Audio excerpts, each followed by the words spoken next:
ሶስተኛ ቀን። ሕይወትህ የሚመራው በምንድን ነው? እንዲሁም ጥረትና የሥራ መከናወን ሁሉ ሰው በባልንጀራው ላይ ካለው ቅናት እንደሚመነጭ ተመለከትሁ። መክብብ 4:4 ዓላማ የለሽ ሰው የአቅጣጫ መቆጣጠሪያ እንደሌለው መርከብ ነው፣ ተንከራታችና ምናምንቴ። አረ እንዲያውም ሰው አይደለም። ቶማስ ከርሲል። ብዙ መዝገበ ቃላት አንቀሳቀሰ ለሚለው ግስ መራ፣ ተቆጣጠረ ወይም አቅጣጫ ወሰነ የሚል ፍቺ ይሰጡታል። መኪናም ነዳ፣ ምስማር በመዶሻ መታ ወይም ኳስ አንከባለልህ፣ በዚያን ወቅት ያንን ነገር እየመራ እየተቆጣጠርክና አቅጣጫውን እየወሰንክ ነው። ታዲያ ልክ እንዲሁ ሕይወትን የሚመራው ኃይል ምንድን ነው? በአሁኑ ጊዜ በአንድ በሆነ ችግር፣ በሆነ ጫና ወይም ማለቅ ያለበትን ሥራ ለመጨረስ በጥድፊያ በመራመድና በመንቀሳቀስ ላይ ትገኝ ይሆናል።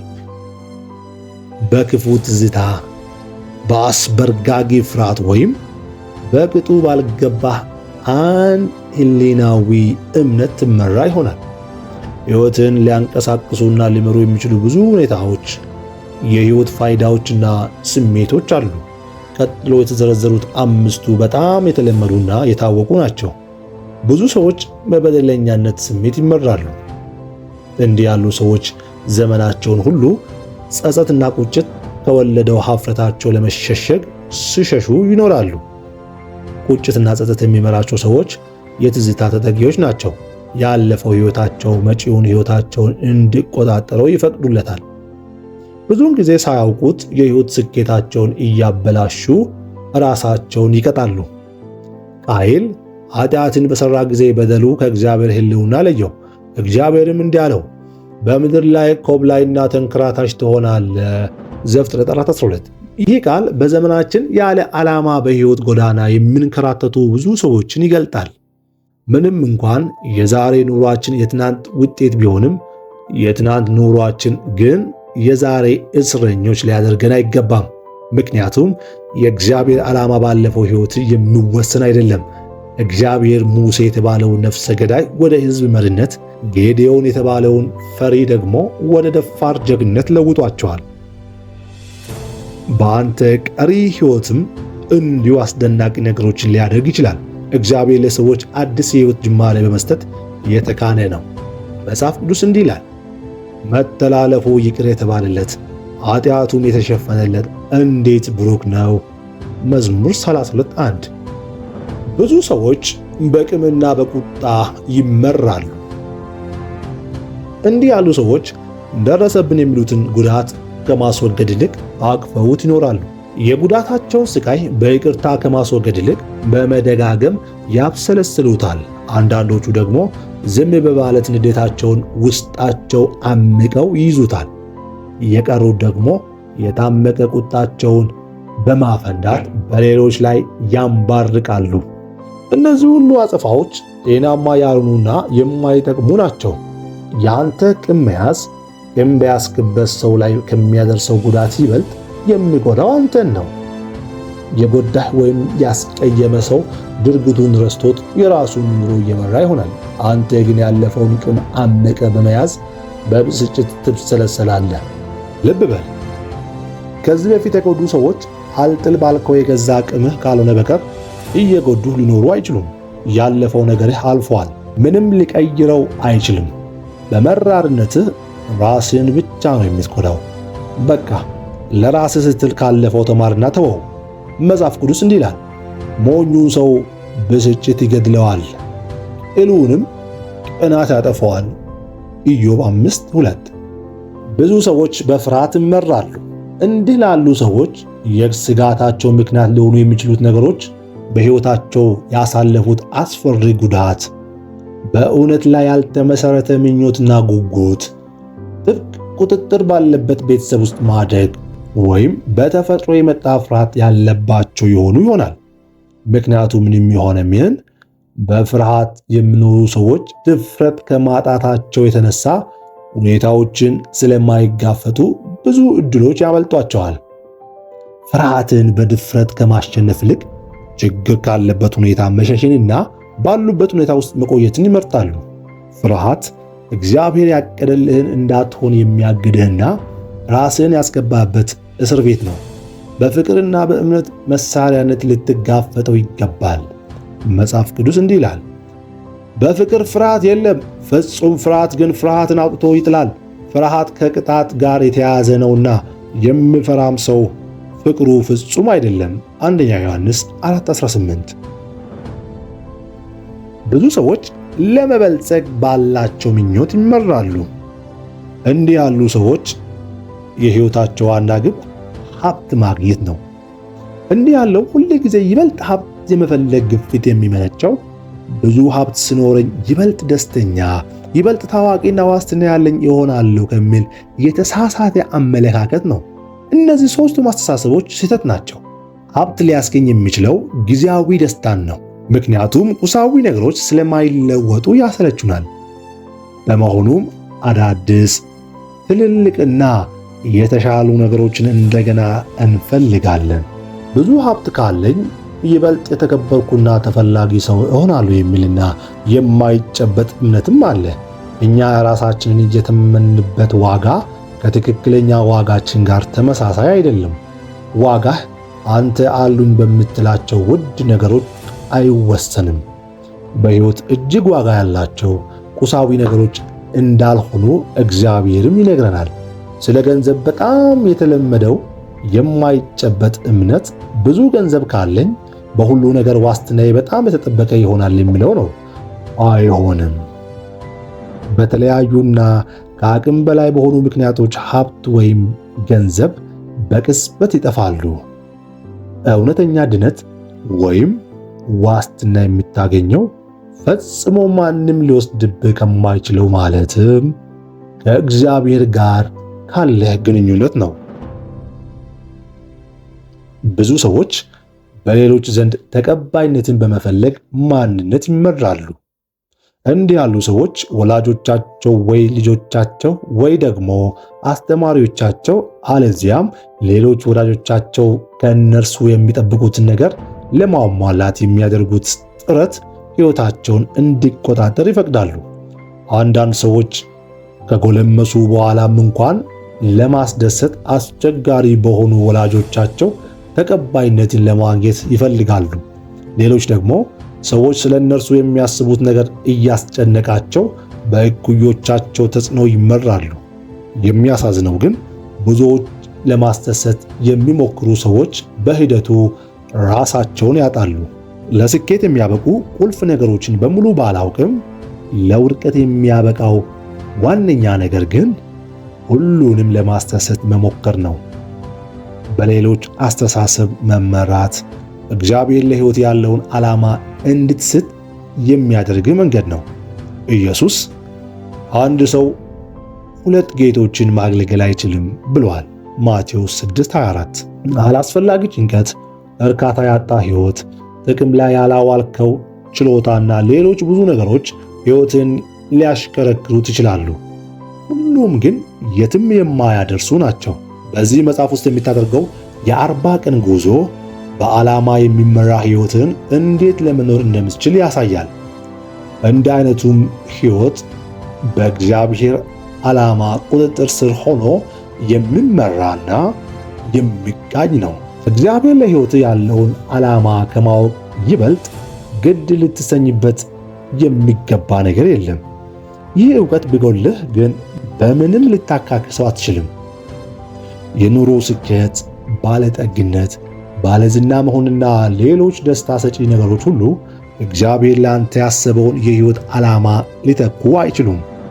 ሕይወት ያለ ዓላማ ትርጉም የሌለው መንከላወስ፣ አቅጣጫ የሌለው ተግባርና ምክንያት የሌላቸው ድርጊቶች የሞሉበት ነው። ሕይወት ያለ ዓላማ የማይረባ የማይጠቅምና ትርጉም አልባ ነው። በዓላማ የሚመራ ሕይወት ጥቅሞች። ሕይወትን በዓላማ በመኖር የሚገኙ 5 ጥቅሞች አሉ። አንደኛው የሕይወትን ዓላማ ማወቅ ትርጉም ያለው ሕይወትን ለመኖር ይጠቅማል። የተፈጠርነው ትርጉም ያለው ነገር ይኖረን ዘንድ ነው። ለዚህ ነው ሰዎች የሕይወትን ትርጉም ፍለጋ የማይታመኑ ዘዴዎችን፣ ኮከብ ቆጠራ፣ የጥንቆላና የመሳሰሉ አሰራሮችን የሚሞክሩት። ሕይወትህ ትርጉም ሲኖረው ሁሉንም ነገር ትችለዋለህ። ካልሆነ ግን ምኑንም አትችለውም። ዕድሜው በሃያዎቹ ዓመታት ውስጥ የሆነ አንድ ወጣት እንዲህ በማለት ጻፈ። ሊሆን የሚፈልገውን አንድ ነገር ለማግኘት በትግል ላይ ነኝ። ያ ነገር ምን መሆኑን እንኳን አላውቀውም። በመሆኑም ምንም ነገር ያልተሳካለት ሰው እንደሆንኩ ይሰማኛል። እንግዲህ አሁን የማውቀውና የማደርገው ነገር ቢኖር ዝም ብሎ ኑሮን መቀጠል ነው። አንድ ቀን ይህን የሕይወትን ዓላማ ስገነዘብ ኑሮን እንደ አዲስ የሚጀምር መሆኔ ይሰማኛል። ሕይወት ያለ እግዚአብሔር ዓላማ የላትም። ያለ ዓላማ ደግሞ ትርጉም አልባ ናት። ያለ ትርጉም ደግሞ ጥቅምና ተስፋም የላትም። እንዲህ ያለውን ባዶነት ብዙ ሰዎች መጽሐፍ ቅዱስ ውስጥ በተለያየ ሁኔታ ገልጠውታል። ኢሳይያስ እንዲህ ብሎ ነበር፣ እኔ ግን ዓላማ ላይኖረኝ እንዲሁ ደከመኝ፣ ምንም ጥቅም ለሌለውና ለከንቱ ጉልበትን ጨረስሁ። ኢሳይያስ 49:4። ኢዮብ ደግሞ እንዲህ አለ፣ ዘመኔ ከሸማኔ መወርወሪያ ይልቅ ይፈጥናል፣ ያለ ተስፋም ያልቃል። ኢዮብ 7:6። እና ሕይወትን እጸየፋለሁ፣ ዘላለም መኖር አልፈልግም፣ ዘመኔም እንደ እስትንፋስ ነውና ተወኝ። ኢዮብ 7:16። አሳዛኙ ነገር ሞት ሳይሆን ዓላማ የሌላት ሕይወት ናት። ተስፋ የአየርና የውሃን ያህል ለሕይወት አስፈላጊ ነገር ነው። የሕይወትን ተግዳሮት ለመቋቋም ተስፋ ያሻል። ዶክተር በርን ሰይግል የተባሉ ሐኪም ከነቀርሳ በሽታ ሕመምተኞቻቸው የትኛው እንደሚያገግም የሚያውቅበት ጥያቄ እንዲህ የሚል ነበር፣ ዕድሜው 100 ዓመት እስኪሞላ ለመኖር ይፈልጋሉ? ለጥያቄው የአዎንታ መልስ የሰጡትና በሕይወት የመቆየት አዝማሚያ ያሳዩት ጥልቅ የሕይወት ዓላማ ያላቸው ሕመምተኞች ነበሩ። ተስፋ የሚመጣው ዓላማ ካለው ሕይወት ነው። ተስፋ የመቁረጥ ስሜት የሚሰማህ ከሆነ ቆም በልና አስብ። ሕይወትን በዓላማ መምራት ስትጀምር አስደናቂ ለውጦች ይፈጸማሉ። እግዚአብሔር እንዲህ ይላል፣ ለአንተ ያለኝን ዕቅድ እኔ ያውቃለሁ ይላል እግዚአብሔር። ዕቅዱም ፍጻሜው ያማረና ተስፋም የሚሰጥ እናንተንም የሚጠቅም እንጂ የሚጎዳ አይደለም። ኤርምያስ 29:11። በጣም አስቸጋሪ በሆነና በማይቻል ሁኔታ ውስጥ እንዳለ ይሰማህ ይሆናል። ነገር ግን መጽሐፍ ቅዱስ እንዲህ ይላል፣ ከምናስበው ሁሉ በላይ እጅግ አብልጦ ማድረግ ለሚቻለው። ኤፌሶን 3:20። ሁለተኛ፣ የሕይወትህን ዓላማ ማወቅህ ኑሮን ቀላል ያደርግልሃል። ሕይወትን በዓላማ መምራት ማድረግ የሚገባህንና የማይገባህን ነገሮች እንድትለይ ይጠቅምሃል። በዚህ መሠረት ዓላማ አስፈላጊ የሆኑና ያልሆኑ ድርጊቶችን የምትመዝንበት ነው።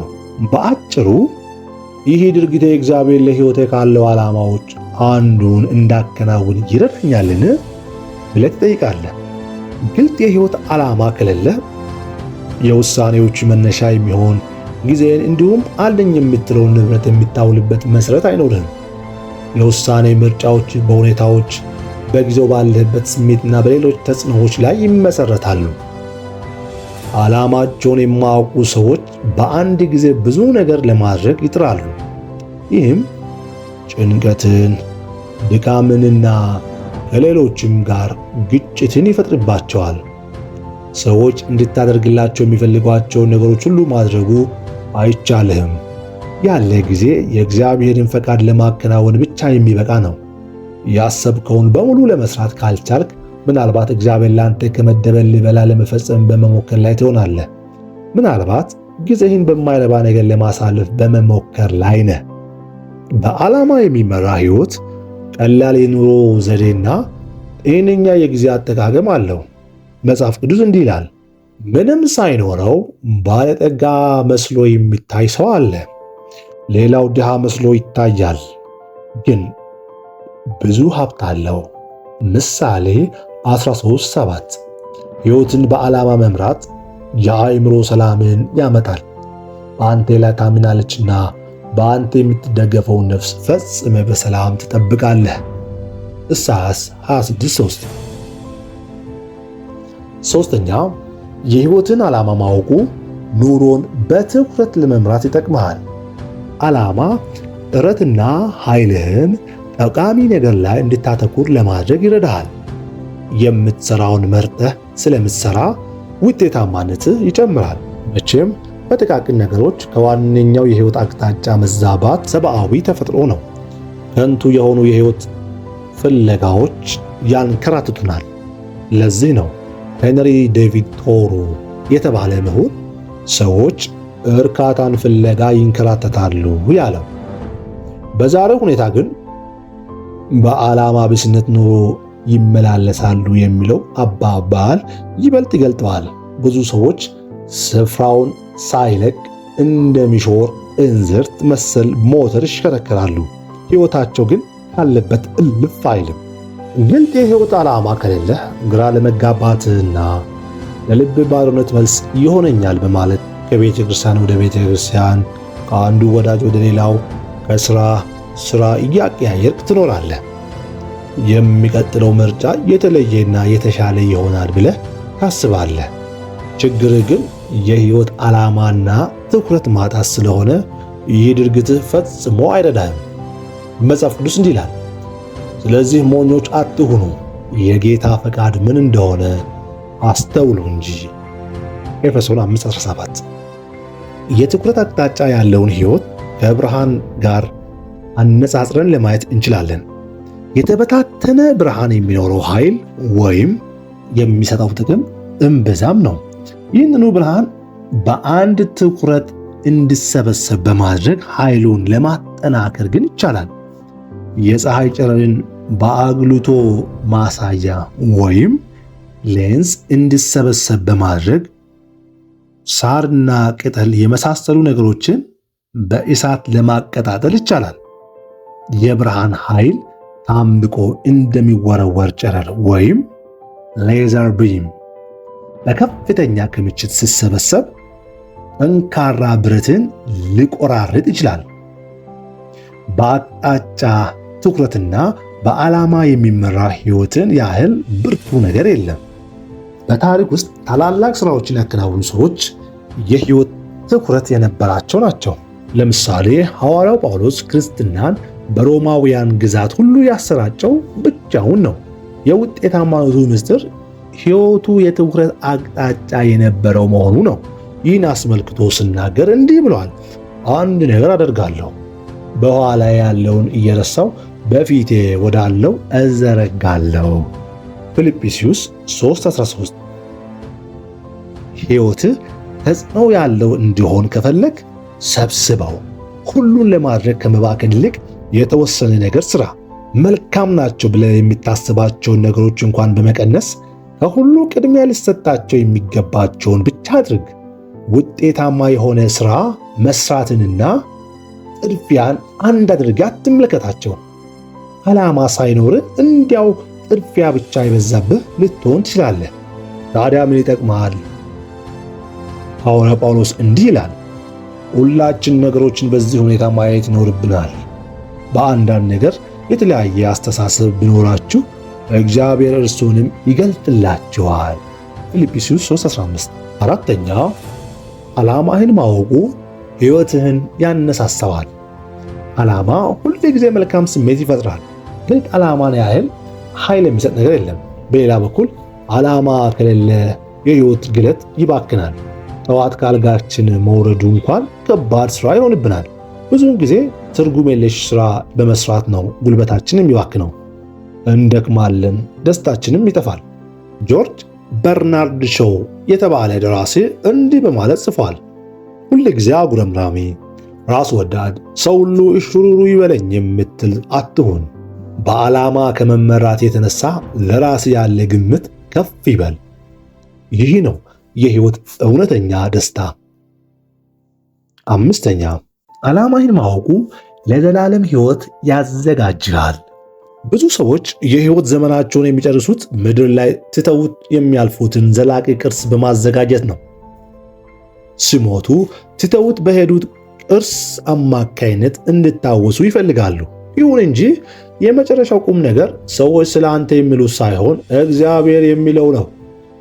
ሰዎች የሚዘነጉት ነገር መልካም ግኝቶች ሁሉ ከነሱ በላቀ ግኝት የሚሻሩ፣ ክብረ ወሰኖች ደጋግመው የሚሰበሩ፣ ዝና የሚደበዝዝና መታሰቢያዎች የሚረሱ መሆናቸውን ነው። ጄምስ ዶብሰን የተባለ ስመጥር ሰው በኮሌጅ ትምህርት ዘመናቸው የነበራቸው ግብ የትምህርት ቤቱ የቴኒስ ስፖርት ሻምፒዮን መሆን ነበር። በዚሁ መሰረት የተሸለሙት የአሸናፊነት ዋንጫ ትምህርት ቤቱ ሽልማቶች ማከማቻ ውስጥ በቋምነት ሲቀመጥላቸው ኩራት ተሰማቸው። ከዓመታት በኋላ ግን አንድ ሰው ዋንጫውን ለጄምስ ላከላቸው። የትምህርት ቤቱ ሕንፃ ተሻሽሎ በሚታደስበት ጊዜ ዋንጫው የተገኘው ቆሻሻ መጣያ ውስጥ ተወርውሮ ነበር። ጄምስ ዋንጫውን ከተቀበሉ በኋላ እንዲህ አሉ፣ ይዋ ሊደር እንጂ ዋንጫዎች ሁሉ በሌላ ሰው ቆሻሻ መጣያ ውስጥ ይወረወራሉ። ምድራዊ ቅርስ ለማከማቸት መኖር ዘላቂ ያልሆነ ግብ ነው። ብልህ የጊዜ አጠቃቀም ግን ዘላለማዊ ቅርስ ማከማቸት ነው። በምድር ላይ የተፈጠርከው ሌሎች እንዲያስታውሱ ሳይሆን ለዘላለም እንድትዘጋጅ ነው። አንድ ቀን እፊቱ ስትቆም እግዚአብሔር ሕይወትን ይመረምረዋል። ወደ ዘላለም ሕይወት ከመግባት በፊትም የመጨረሻ ፈተና ያቀርብልሃል። መጽሐፍ ቅዱስ እንዲህ ይላል፣ ሁላችን በእግዚአብሔር የፍርድ ወንበር ፊት እንቀርባለንና ስለዚህ እያንዳንዳችን ስለ ራሳችን ለእግዚአብሔር መልስ እንሰጣለን። ሮሜ 14:10። እድለኞች ስለሆንን እና እግዚአብሔር ፈተናውን እንድናልፍ ስለፈለገ ጥያቄዎቹን በቅድሚያ ሰጥቷል። እግዚአብሔር ሁለት ወሳኝ ጥያቄዎችን የሚያቀርብልን መሆኑ ከመጽሐፍ ቅዱስ ካነበብነው ቃል ልንገምት እንችላለን። መጀመሪያው ልጄን ኢየሱስ ክርስቶስን ምን አደረግኸው የሚል ነው። እግዚአብሔር ሃይማኖት ነክ ታሪክን ወይም አስተምህሮአዊ አመለካከትን አይጠይቅም። ዋናው ነገር ኢየሱስ ክርስቶስ ለአንተ ያደረገውን በእምነት ተቀብለሃልን? እርሱን መውደድህን ማመንን ተምረሃልን?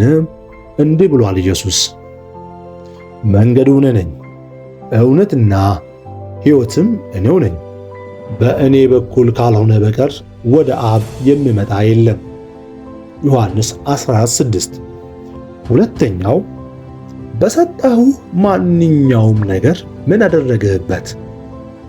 በሕይወትህ፣ በስጦታዎችህ፣ በችሎታዎች፣ በመልካም አጋጣሚዎች፣ በብርታትህ፣ ከሌሎች ጋር ባሉ ግንኙነቶችና በሰጠሁ ሀብት ምን አደረግክባቸው? ለራስህ ተጠቀምክባቸው ወይስ አንተን ለፈጠርኩበት ዓላማ አዋልካቸው? እነዚህን ሁለት ጥያቄዎች ለመመለስ ትችል ዘንድ አንተን ማዘጋጀት የዚህ መጽሐፍ ግብ ነው።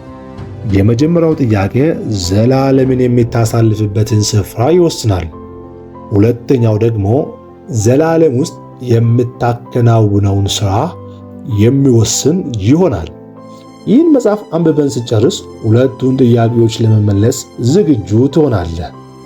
ሦስተኛ ቀን ስለ ዓላማዬ ሳስብ ላሰላስለው የሚገባ ጉዳይ። በዓላማ መኖር ወደ ሰላም የሚያደርስ መንገድ ነው። ላስታውሰው የሚገባ ጥቅስ በአንተ ላይ ታምናለችና በአንተ የምትደገፈውን ነፍስ ፈጽመ በሰላም ትጠብቃታለህ። ኢሳይያስ 26:3። ልብ ልለው የሚገባ ጥያቄ ቤተሰቦችንና ጓደኞችን ሕይወትን የሚያንቀሳቅሰው ኃይል ምንድን ነው? እኔስ ምን እንዲሆን ነው የሚፈልገው?